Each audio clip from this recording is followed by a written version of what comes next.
Assalamualaikum warahmatullahi wabarakatuh. Salam sejahtera buat kita semua.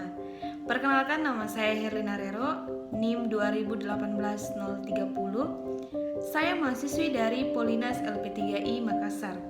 Nah, di sini saya akan mempresentasikan materi tentang judul akuntansi dan pengendalian biaya energi.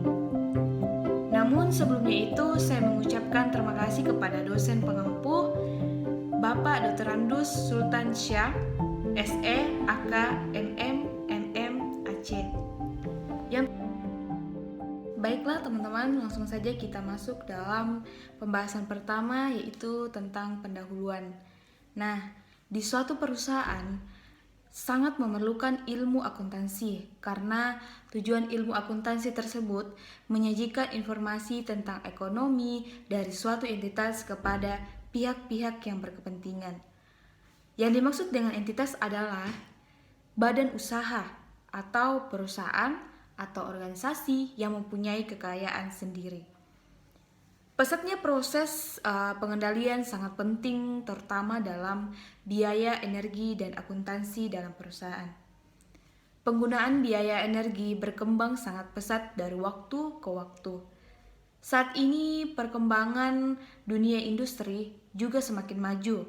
Hal itu terbukti dari banyaknya industri-industri yang tumbuh dan berkembang dengan pesat. Persaingan ini antara perusahaan semakin ketat. Dengan adanya persaingan ini, setiap perusahaan harus mampu mengoptimalkan aspek yang bisa mendorong terciptanya kesuksesan dalam perusahaan. Salah satunya adalah biaya energi. Nah, biaya energi merupakan aspek penting dalam proses kerja perusahaan. Untuk perusahaan tetap maju dalam menetapkan pengendalian dan juga akuntansinya terhadap biaya energi secara tepat, sehingga perusahaan dapat eksis untuk mencapai tujuan yang diinginkan. Adapun sumber daya alam yang dimiliki oleh Indonesia sangatlah besar. Namun, hal tersebut tidak menjamin bahwa Indonesia akan bebas dari fenomena kelangkaan sumber daya alam. Kelangkaan sumber daya alam merupakan sebuah fenomena yang terjadi akibat ketidakseimbangan antara kebutuhan manusia yang terbatas dengan sumber daya alam yang terbatas. Sumber daya alam memiliki unsur terbatas, adalah sumber daya alam yang tidak diperbaharui. Nah, data penggunaan sumber daya alam dalam bentuk energi di Indonesia dengan rincian sebanyak yang pertama, bahan bakar minyak atau BBM 52,50%. Yang kedua gas itu 19,04%, batu bara 21,52%, air 3,73%, panas bumi 3,01%, dan energi baru 0,2% dari Kolik 2015.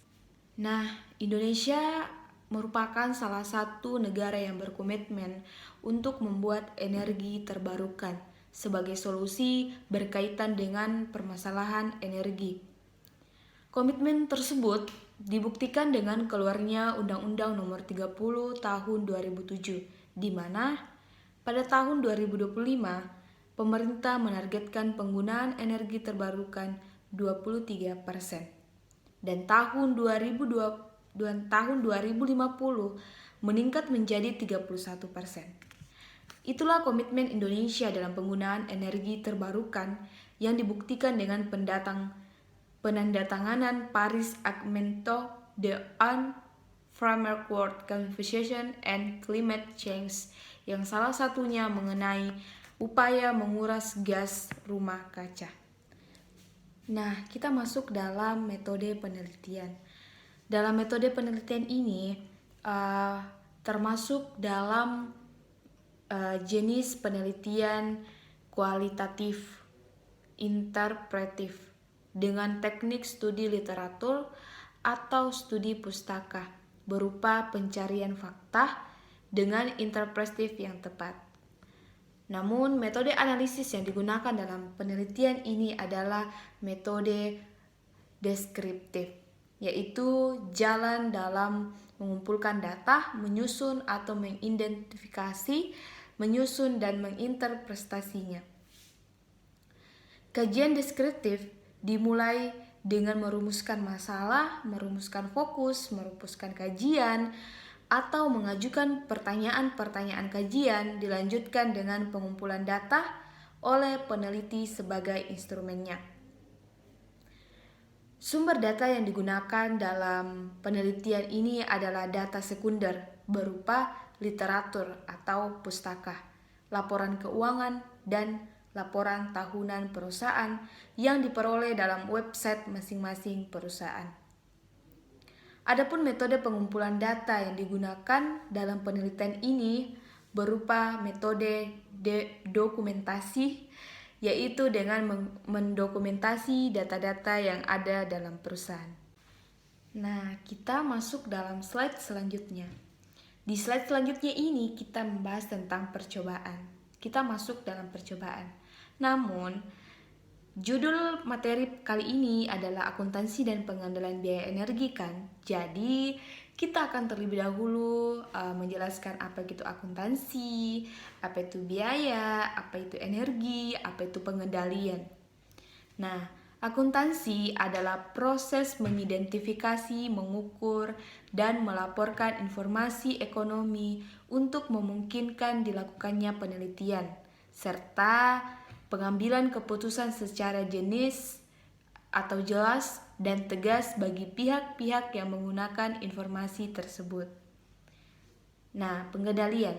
Pengendalian ini merupakan proses di mana para manajer memantau dan mengatur bagaimana sebuah organisasi dan segenap anggotanya menjalankan kegiatan yang diperlukan untuk mencapai tujuan organisasi secara efisien dan efektif.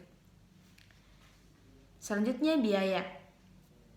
Biaya ini merupakan nilai kas atau ekuivalen yang dikorbankan untuk mendapatkan barang atau jasa yang diharapkan memberi manfaat saat ini atau di masa datang bagi organisasi. Nah, selanjutnya energi. Energi adalah daya atau kekuatan yang dapat digunakan untuk melakukan berbagai proses kegiatan. Jadi, akuntansi dan pengendalian biaya energi adalah pengukuran informasi dalam mengatur energi yang mendapatkan barang atau jasa yang diharapkan dapat memberikan manfaat dalam waktu yang ditentukan. Dalam percobaan kali ini ada 3 percobaan dalam PT yang akan kita bahas. Yang pertama, PT Mega Power Makmur atau TBK MPOW. Kegiatan usaha yang dilakukan MPOW sepanjang tahun 2018 adalah pembangkitan tenaga listrik dan pengoperasian fasilitas pembangkitan yang dilakukan dalam menghasilkan energi listrik yang berasal dari berbagai sumber daya seperti tenaga air, batu bara, gas, dan bahan bakar minyak. Di tahun 2018, MPOW melakukan berbagai ekspansi di bidang pembangkitan tenaga listrik energi yang baru atau terbarukan, seperti mini hidro, energi surya, angin, biomas, dan semacamnya, demi mewujudkan listrik yang ramah bagi lingkungan. Selanjutnya, PT yang kedua yaitu PT Cikarang Listrindo Tbk atau POWR. Pada tahun 2018, POWR menganggarkan keperluan belanja modal sebesar 40 juta sampai 50 juta, di mana 50% dari anggaran tersebut digunakan untuk pemeliharaan gas dan batu bara. sedangkan 50%-nya sisanya itu digunakan untuk pembangunan dan pengembangan energi terbarukan. POWR ini juga berkomitmen untuk melakukan penelitian dan pengembangan terhadap energi terbarukan. Pengembangan pertama berkaitan dengan energi yang dihasilkan dalam energi terbarukan dilakukan dalam tahun 2018. Pengembangan tersebut dalam bentuk pengembangan pilot project solar rooftop di atas kantor perseroan sebesar 52, kWp yang merupakan energi terbarukan melalui matahari. Selain itu, penelitian juga dilakukan dalam pilihan pembakaran dengan menggunakan biomas. Berdasarkan informasi di atas yang sudah saya jelaskan, dapat disimpulkan bahwa pengembangan energi terbarukan, dalam hal ini pembangunan pilot project solar rooftop pada tahun 2018, laporan keuangan dicatat sebagai belanja modal, sehingga terklasifikasi sebagai aset tidak lancar. POWR membukukan aset tidak lancarnya senilai 960.524.752 US dollar. Aset tidak lancar POWR terdiri dari uang muka pembelian aset tetap, tagihan pajak, pinjaman karyawan, aset tetap atau bersih, properti investasi atau bersih, aset pajak tangguhan atau bersih, dan aset tidak lancar lainnya.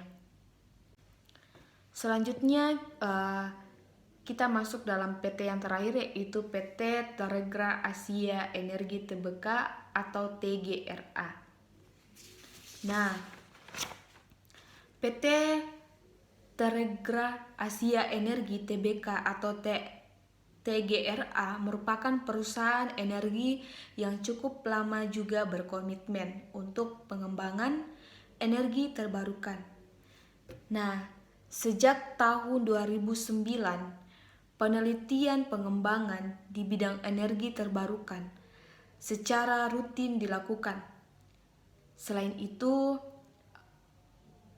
untuk mewujudkan komitmennya, energi berkelanjutan TGRA memiliki anak perusahaan yang khusus menggunakan energi terbarukan dalam aktivitas produksinya, di mana anak perusahaan tersebut memiliki 4 proyek pengembangan listrik tenaga surya yang beralokasikan di Australia.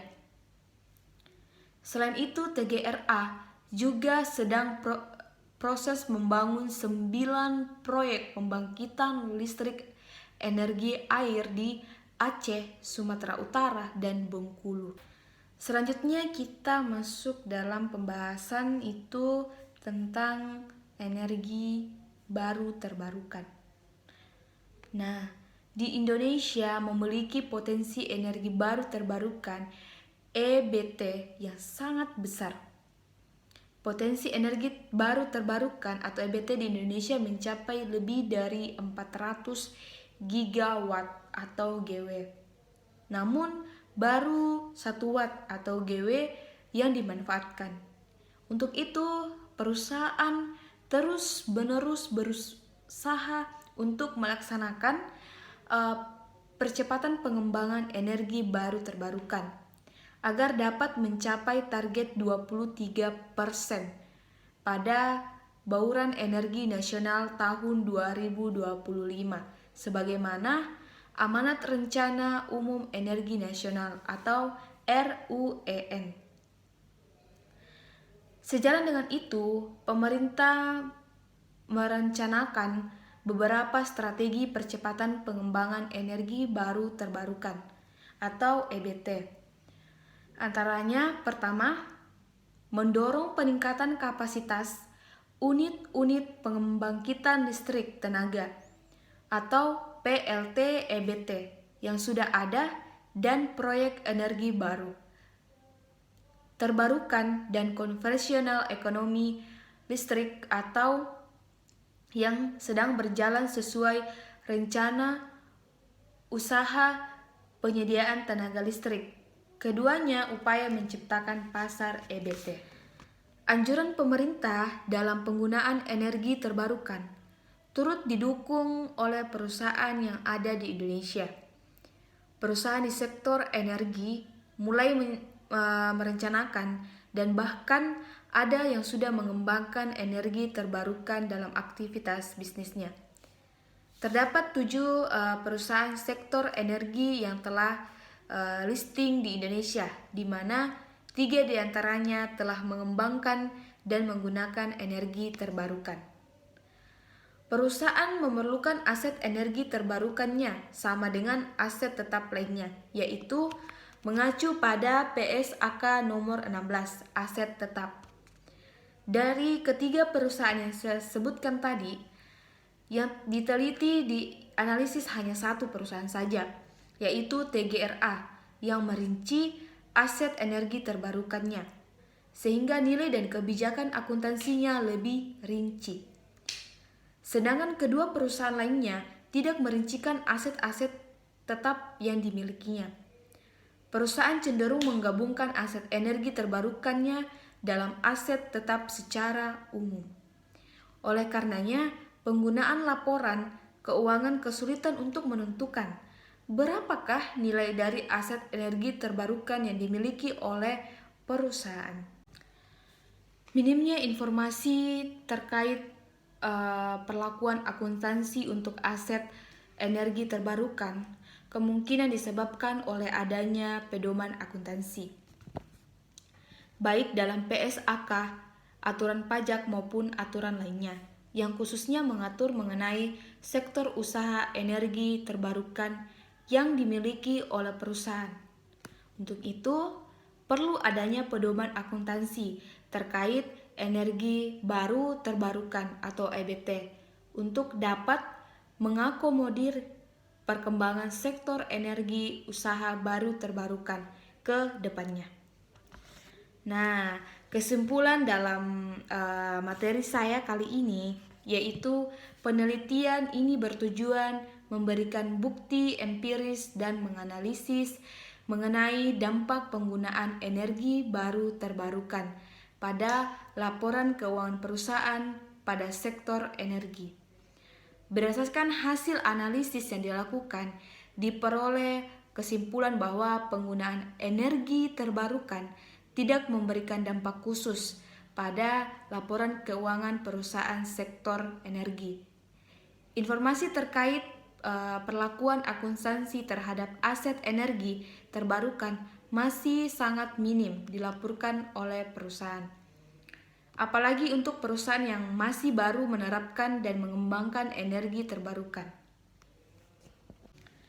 Terima kasih buat teman-teman yang sudah menyaksikan video ini. Semoga video ini bermanfaat dan teman-teman yang sudah menyaksikan mendapatkan ilmu baru tentang akuntansi dan pengendalian biaya energi. Salam sehat, sampai jumpa di video berikutnya.